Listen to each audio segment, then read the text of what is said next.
બની છે. હું આપને જણાવું કે લાસ્ટ અકસ્માત પછીથી અમે ખૂબ કડક એસઓપી રાજકોટ કોર્પોરેશનમાં દાખલ કરી છે. ઘણા લેવલ ઉપર અમે એના રેગ્યુલર ચેકિંગ્સથી લઈને વેરિફિકેશન ઓફ ડ્રાઇવિંગ લાઇસન્સથી લઈને ઘણી વસ્તુઓને ચેક કરીએ છીએ. એની બાદ પણ જ્યારે આવી થોડી ઘટના બને છે તો અમારી માટે પણ દુઃખદ છે, પણ એટ ધ સેમ ટાઈમ અમે આપને જણાવીએ કે કોઈ પણ વ્યક્તિ જો આમાં બેજવાબદારી ભર્યું ડ્રાઈવરનું વર્તન છે, કંપનીનું વર્તન છે કે કોઈનું છે, we are not ready to tolerate this. કેમ કે આ બધું કરવા માટે તો અમે આટલી કડક એસઓપીથી લઈને આટલું ફોલોઅપથી લઈને મશીનરી બનાવતા હોઈએ છીએ. પછી જો ઘટનાઓ બને તો અમે સ્ટ્રિક્ટ એક્શન આની અંદર અમે લઈશું અને હાલ સુધી પણ લેવામાં ઘણું આવ્યું છે.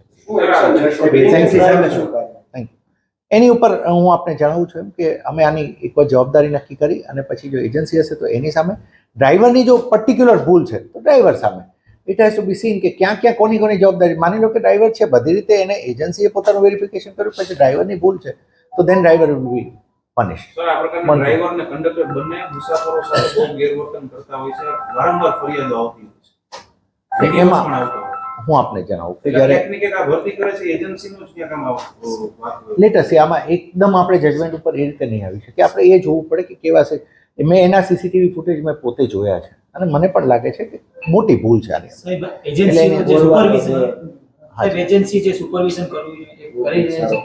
પછી આની જો હું આપને કહું, એક વખત આપ રિફર કરો અમારી એસઓપીને. આપ જો one of the strictest SOPs on city bus operations, એ હું બહુ ખાતરીથી કહી શકું છું એ છે, કારણ કે મેં જાતે બેસીને બનાવી છે.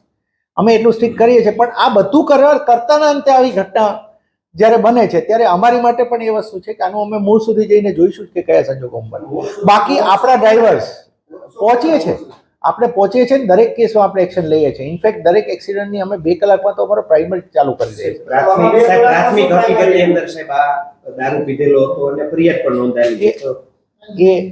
એની એક વખત તપાસ અંતે અમે તમને કહી શકશું, પણ આઈ એમ એશ્યોરિંગ યુ કે આની અંદર સ્ટ્રિક્ટ એક્શન લેવામાં આવશે. Thank you.